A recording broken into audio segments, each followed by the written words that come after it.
Olá, amigos. Eu sou Humberto Goulart, correspondente da Agência Servidores aqui em Brasília, e nós temos conversado muito a respeito de serviço público e a respeito de servidor público, e principalmente quando isso envolve o Congresso Nacional.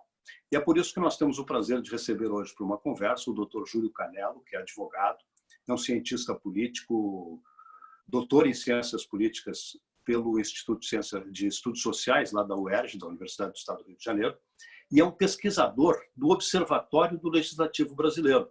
Quer dizer, ele é do Observatório. Só que o Observatório criou um projeto interessante nestes tempos de pandemia, que é o Congresso Remoto. Doutor Júlio, muito obrigado por conversar com a gente.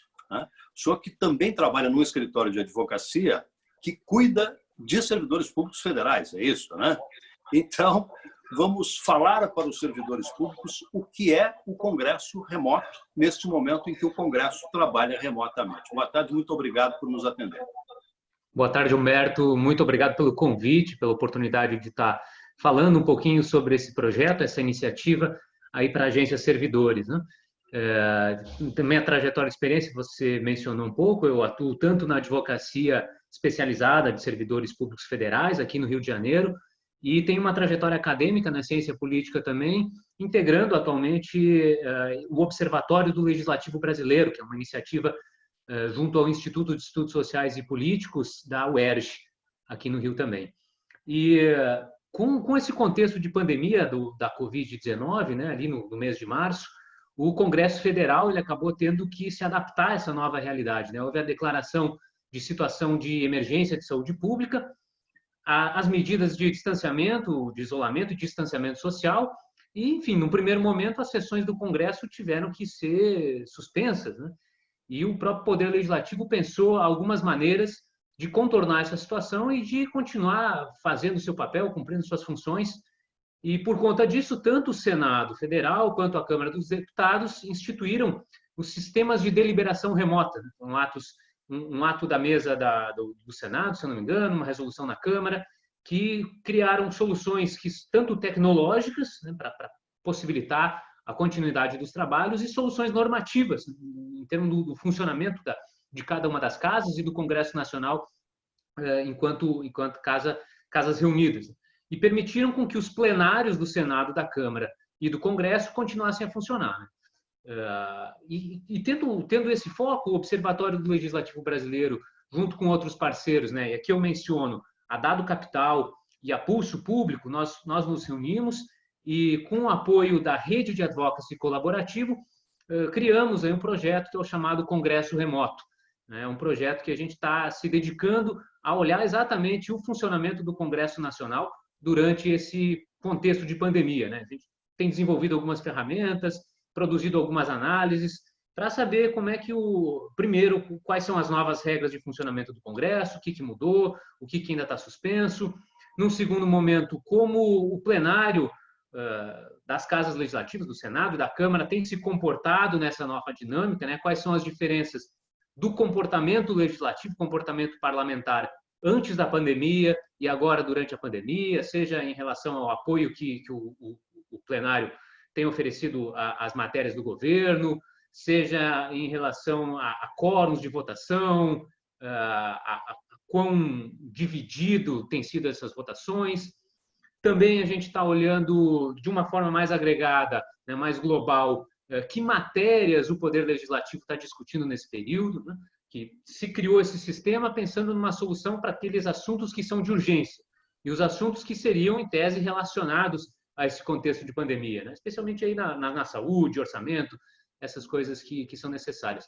Mas olhando o que tem acontecido de fato, né, e os instrumentos normativos que possibilitam discussões de matérias urgentes, a gente tem notado que outros temas que não são necessariamente ligados, né, ou a princípio não seriam ligados ao contexto de pandemia, estão sendo votados, estão sendo discutidos e avançando para frente. Então, esse é um pouco do cenário que essa situação de urgência colocou e que a gente tem se debruçado para olhar e para tentar, no fim das contas, trazer um pouco mais de transparência para o processo legislativo, num período em que as ações de advocacy, né, as ações de relações governamentais E o contato com os legisladores, presencialmente, pelo menos, né? E em gabinete é uma coisa que não funciona, as comissões permanentes não estão trabalhando, então esse contato, né, de diferentes setores de interesse da própria sociedade civil tem sido um pouco dificultado. Então o projeto se dedica um pouco nessa direção. O que é que a gente pode dizer do que vocês já observaram? Quer dizer, já tem, vocês conseguiram fazer, digamos assim, uma análise, já dá para se ter alguma opinião se o que o Congresso está fazendo está dentro daquilo que se propôs, se é preciso abrir mais, como o Congresso está abrindo, porque as matérias os assuntos vão surgindo e o parlamentar quer aprovar. E, por último, eu gostaria que o senhor me desse uma outra opinião. Teletrabalho para o Congresso Nacional funciona e deve continuar? Então, nós temos produzido algumas análises, algumas ferramentas. O material produzido em torno do projeto Congresso Remoto está todo disponível em nosso website. Já cito aqui, é congressoremoto.org.br.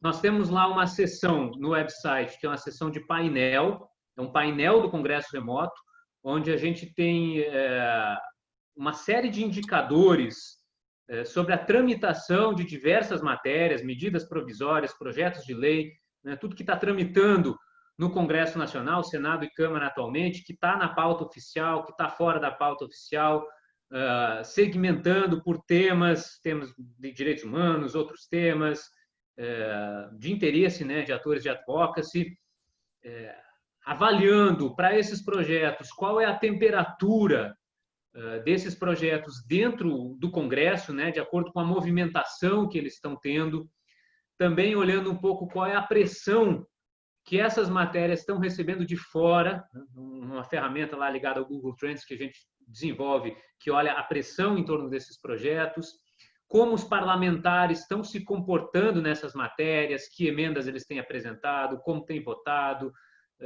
quais são os pareceres, uma série de indicadores para que o usuário do website possa ter um pouco mais de informação sobre o que está acontecendo nesses projetos. E a gente também tem uma outra seção, uma seção de análises, onde a gente apresenta alguns boletins mais amplos e algumas notas mais específicas sobre diferentes coisinhas que estão acontecendo nesse período, né?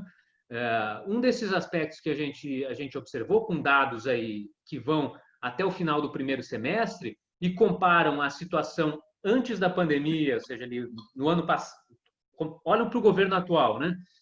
E comparam a situação lá de 2019 até o início da pandemia, com a dinâmica da Câmara a partir da pandemia até metade desse ano, a gente olha um pouco de como está estruturado o conflito e o governismo no Congresso, particularmente na Câmara dos Deputados.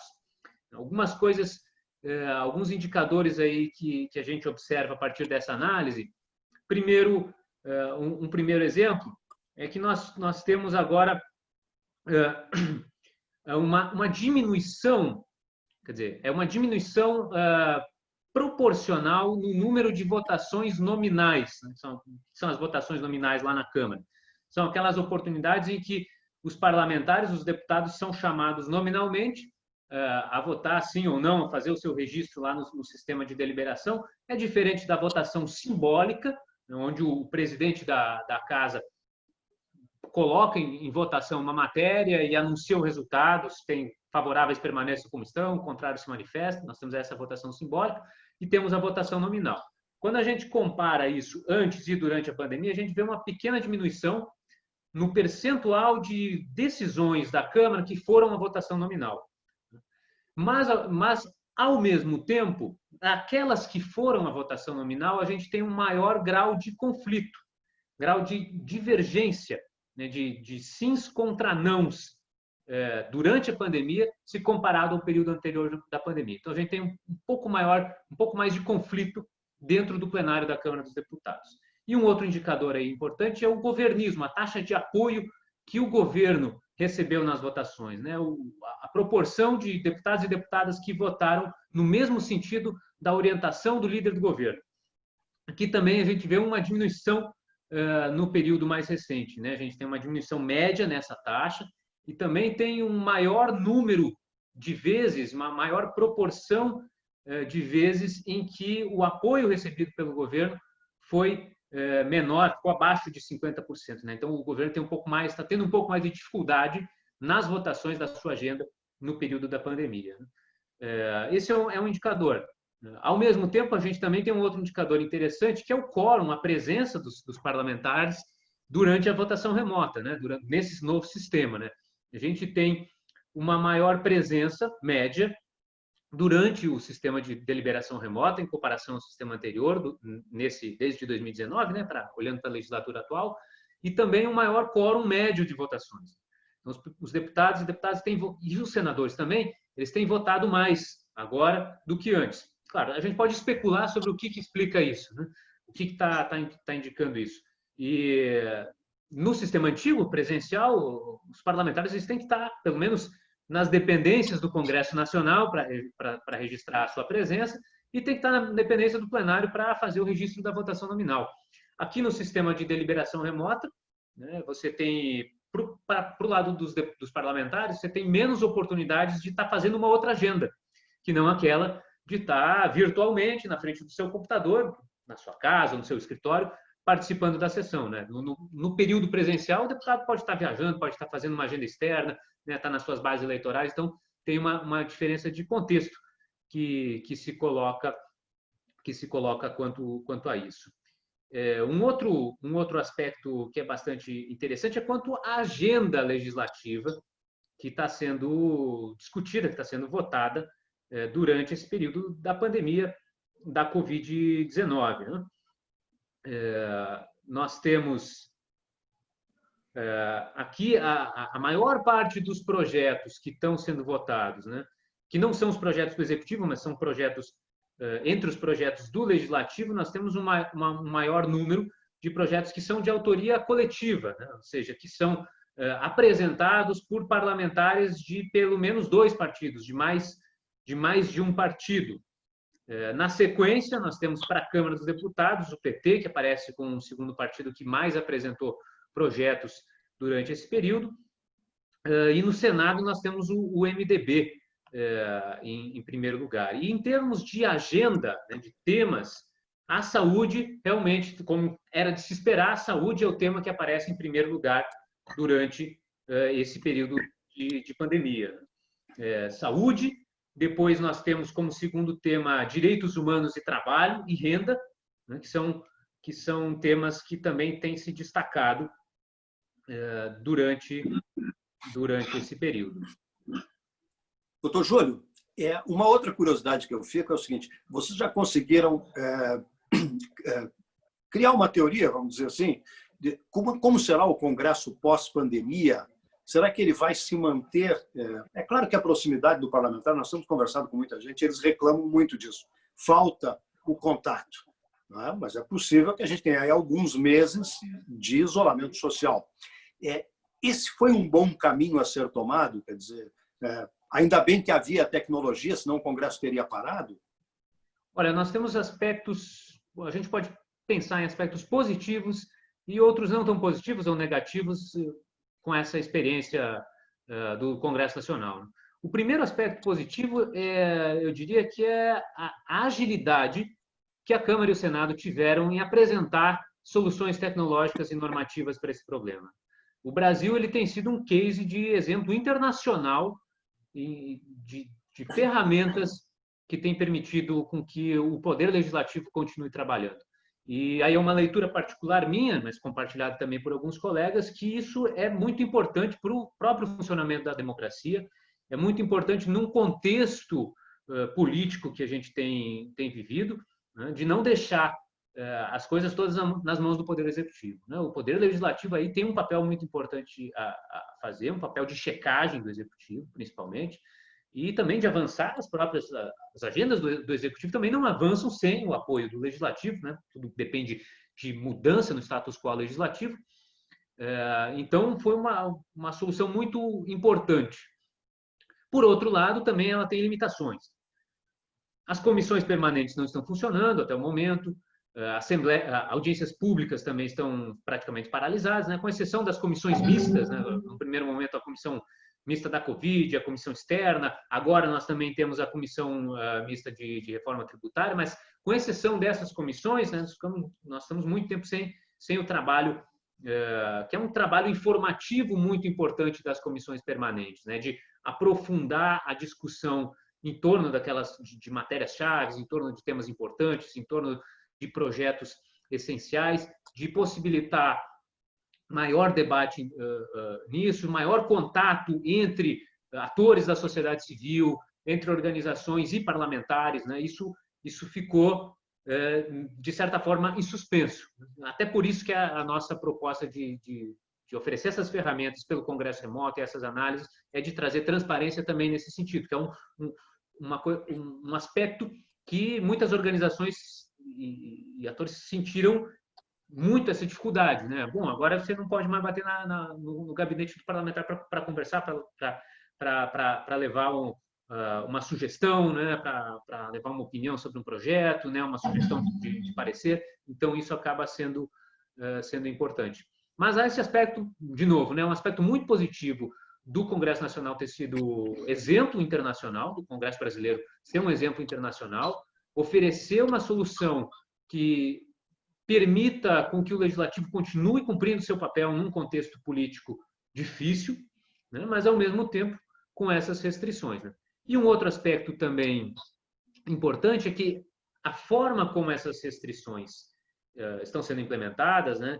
E a forma como se constrói a agenda do plenário virtual, as matérias elas precisam ter a urgência reconhecida para irem à votação no plenário virtual. Então, você precisa lá do apoiamento de uma maioria de parlamentares ou de líderes partidários que representem esses parlamentares para que a matéria chegue ao plenário, né? E, claro, seja colocada em votação pela decisão da presidência de cada casa.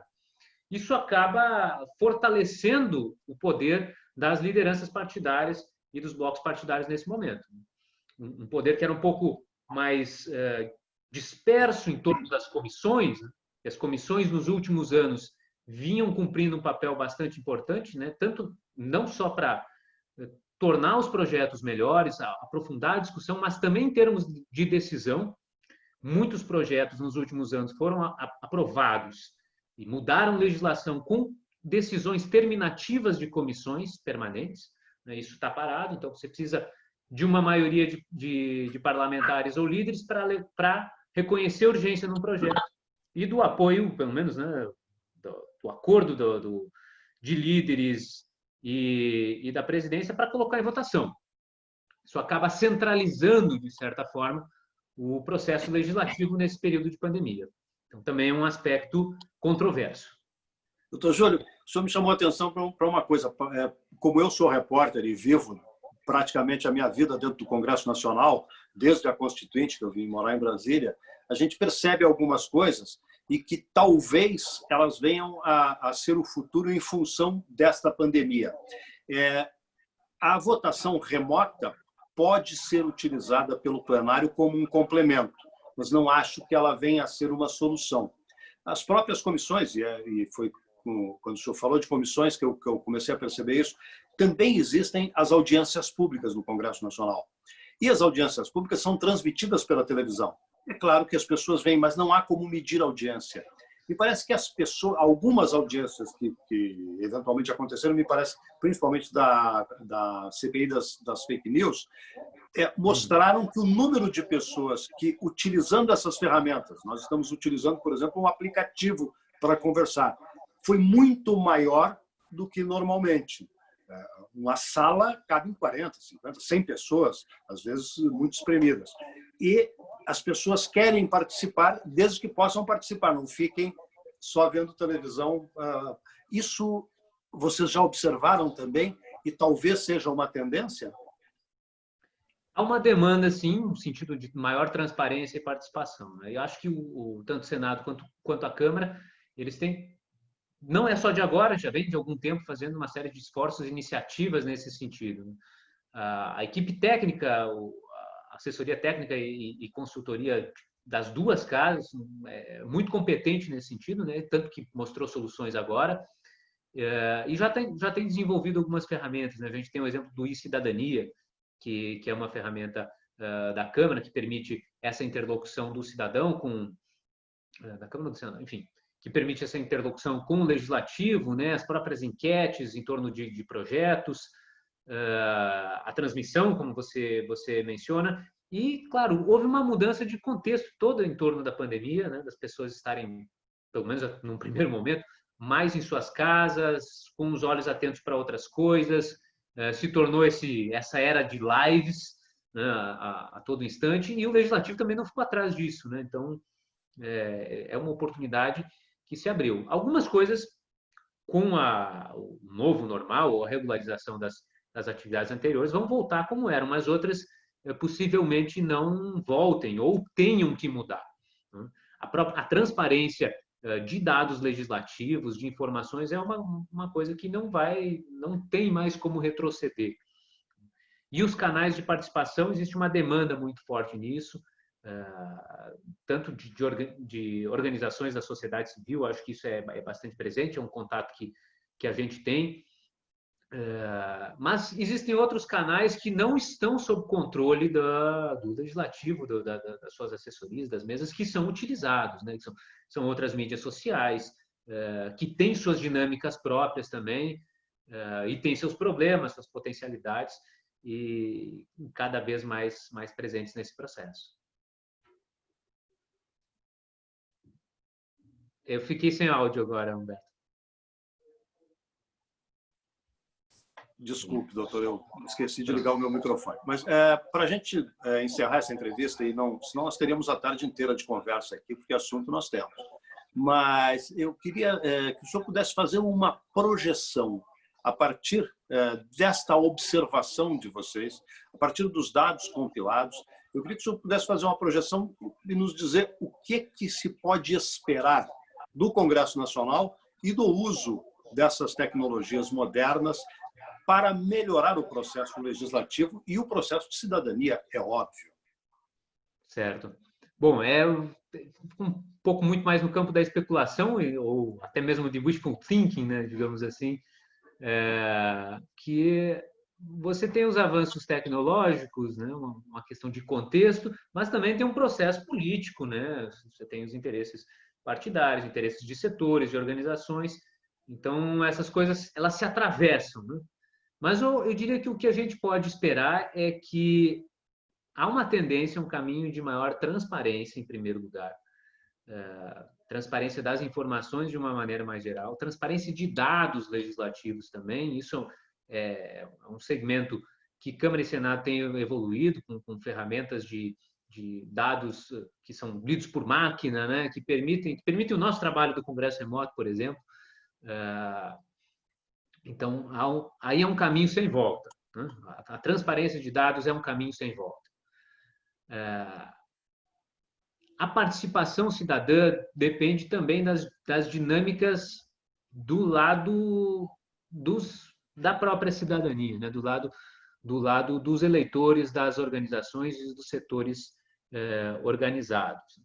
Então, é uma dinâmica mais complexa. Mas há também, de novo, uma demanda por parte da sociedade civil de participação mesmo. Não diria que é um caminho sem volta, mas as tentativas de retrocesso que eventualmente o Poder Legislativo ou liderança ou partidos tentem fazer nesse sentido, a tendência é que se frustre, né? Acho que a demanda por parte da sociedade civil, de participação, de maior espaço de discussão dentro do legislativo, é muito maior do que eventual resistência que venha do outro lado, né? Que venha pelo lado do Estado, do governo ou do próprio poder legislativo. Então, num eventual choque aí, eu acho que eu botaria minhas fichas para o lado da sociedade civil mesmo. Doutor Júlio Canello, cientista político, muito obrigado por esse papo com a Agência Servidores, por nos esclarecer a respeito do Congresso Remoto e muito sucesso, que continuem trazendo dados importantes para nós, jornalistas, e para a sociedade brasileira. Um grande abraço e muito obrigado. Obrigado, Humberto.